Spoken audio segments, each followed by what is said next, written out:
Oh, floating PNG of Dale Jr., I've done a terrible thing. I browse NASCAR Twitter. I know, it's a sin. I just want to know how I can redeem myself. What's that? You want me to do a deep dive on NASCAR Twitter? I mean, I guess I could do that. Huh? You also want me to talk about today's sponsor. What sponsor? Ah! Oh hey, I know what you're probably thinking, man, that's one handsome skinny white dude. Well, it's all thanks to today's sponsor, Kufandy. Kufandy makes premium menswear, as you can clearly see. I went with the casual sporty look, and do I look good or what? I mean, I already look good, but you add Kufandy to the mix? Oh, forget about it. You may have heard about Kufandy and their partnership with this little race team. You may have heard of them, Joe Gibbs Racing. This October in Martinsville, Kufandy hops aboard Christopher Bell's number 20 car, and I gotta say, it's a pretty good paint scheme. Almost as good as how you'll look wearing Kufandy. They also just released their JGR number 20 team collection. Listen, if they can make someone from Oklahoma look stylish, imagine what they can do for you. It's comfortable, you'll look great, and if you use my code Voegs25 at checkout, you'll save 25% on your order. That's like a good deal. Thank you to Kufandy for sponsoring, and now back to the video. I don't remember doing any of that. Twitter, or X, if you know what being stuffed inside your high school locker is like, is a great way of keeping up with your favorite driver, getting news on the sport, or interacting with other fans. It is also a goddamn headache. So today, I'm gonna go over the ins and outs of NASCAR Twitter. The good and the bad, the cringe and the slightly less cringe. Let's start off with what I consider the catalyst for NASCAR Twitter, the first big event. Let me paint a picture for you. It's February 2012 and you're watching the Daytona 500. Juan Pablo Montoya's car overheard a jet driver talking smack and responded with, "Talk shit, get hit." You look down at your year-appropriate smartphone to see what people are saying on Twitter, and you're met with this. Everybody started talking about this. A driver having a phone in his car? Look, it was a different time. We hadn't even experienced Gangnam Style yet. Brad would continue to tweet more during the red flag, sharing some more photos and answering some fan questions. All of this would gain Brad over 100,000 followers. NASCAR would give him the Hail Melon treatment. Like, that was cool, but don't do that again. Reiterating to the drivers that phones were not allowed inside the cars. Brad would conveniently forget this later that fall at Phoenix, where he tweeted during another red flag, and that would cost him $25,000. Okay, that's enough history. Let's talk about what you'll find on NASCAR Twitter. Up first, the drivers. I'm gonna be real with you, most of it's pretty tame. But sometimes the drivers are able to rip the phone out of their PR person's hands, and you'll find stuff like Frankie Muniz sharing his love for Los Angeles, Denny Hamlin beefing with another NASCAR industry person. If you're looking for wisdom and knowledge, you go to Clint Boyer. AJ Allmendinger tweeting about... Never mind, he has you blocked for some reason. And if you ever want to know where the clan is, they're in the replies of any Bubba Wallace tweet. Now, if you want the latest news, you follow the ones who report on it. Some of the more respected ones include Adam Stern, who I have nothing to say about because he literally only tweets his stories and that's it, which gives me nothing to work with. There's Jeff Gluck, who besides his reporting also hosts the Was It a Good Race poll, which definitely never has someone voting no just because a driver they don't like won. And we can't forget about Bob Pockrass. Everyone loves Bob Pockrass. The only thing people love more is asking him, "Hey Bob, does the trash have lights?" In stark contrast, we have Jim Utter. Now, I don't have any problem with his reporting on the sport, because I don't care. What people know Jim Utter for, besides having Jarvis towed for parking in his spot, is being a prick on Twitter.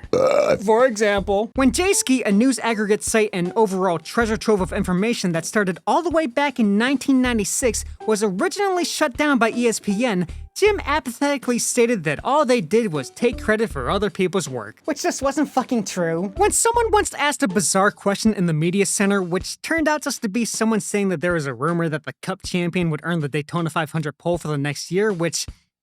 well, I can kind of see NASCAR doing something stupid like that. Jim called the dude a whack job and claimed it was probably Barstow's doing. Yeah, Dave Portnoy didn't take too kindly to that. And then there was the time he made a joke at the expense of Alex Bowman's struggle with anxiety. That did not go over well. Now, credit where credit's due, he did apologize to Alex, and recently he seemed to have mellowed out. But I'm still gonna have to condemn him to 1 hour locked in a room with Moonhead. Let's talk about the shitposting accounts of NASCAR Twitter. Their goal is to make you laugh, and by laugh, I mean... the biggest one is NASCARcasm. Moving on to one that was actually funny, let me tell you the tale of ZBTR. ZBTR was an account that knew how to cook up some brain rot memes that just hit right. It was a treat every time they posted, but whoever was running the account must have been going through some serious stuff because all of a sudden, the mood just changed. They started changing the account name, blocking people who followed them, and tweeting some very concerning things. A lot of this is lost to time because either they or someone they knew deleted the account, which was the best thing for them. I don't have anything funny to say here. ZPTR, if you ever see this, I hope you're doing better. When it comes to fan accounts, there's not much to say about specific individuals. Like, Traffic Paradise is a big fan of Zane Smith, big deal. But what's more interesting is that you'll get fans of one thing and fans of another thing, and these two sides have disagreements, which leads to... I am reporting deep in the heart of the NASCAR Twitter wars where both sides have been fighting for days now. There have been insults, there has been bickering, and... I am getting reports that there has been a bomb of grooming allegations. But someone had to calm the storm, set the peace, and one user in the fight knew just what to do. A signed peace treaty. I wish I was making this up. And from what I've gathered, a bunch of the signees didn't even consent to having their names added to this. Let's just move on to the content creators. YouTubers, streamers, TikTokers, NASCAR has people making content related to them in plenty of places, and they all congregate on Twitter. You'll see stuff like NRF creating new copy pastas, I Have 40 Wins bragging about wrecking Carson Hocevar in iRacing, and then complaining about getting wrecked by him a week later. Moonhead being Moonhead, and getting logical takes on Raja Karuf from Ultimate 23. Okay, never mind, probably for the best. You guys know about the Daily Downforce, right? NASCAR News, YouTube Network, Harvester of Engagement. Yeah, I'm not talking about them. What I am talking about is the parody of them, Daily Downfords. They started off by imitating the Downforce's more egregious engagement farming, but Downford's real talent is taking advantage of people's lack of reading comprehension and critical thinking skills. This shit did numbers. So much that the official NASCAR YouTube channel had to come out and debunk it. Even TMZ got involved. Months later, Downforce is still fooling people, even getting NASCAR on Fox, because of course NASCAR on Fox would fall for it. I saw something on social media, which of course is always right, that Formula One driver Daniel Ricciardo is going to race Mexico City in a cup car. If you've been on NASCAR Twitter, you've seen the word show get thrown around. Dave Moody, Mamba Smith, that one time Ryan McGee got mad that court deadlines are still a thing during hurricanes. There's not much I can say without plagiarizing Elite Precision's video. What I will say is that they are entitled to their own opinion, and I would not trust a pair of unattended boots around them. To counter the shows, we have the hate watchers. When I see enough tweets from these accounts, I just have to ask, do you even like the fucking sport? This is NASCAR Opinions, and boy does he have a lot of them. He, like many other people, are nostalgic to the old days of NASCAR when it was at its peak, and has the mindset of, oh, NASCAR good, no NASCAR bad. And I get it, I grew up during that time, and I'm very fond of that era. But I try not to stay stuck in the past.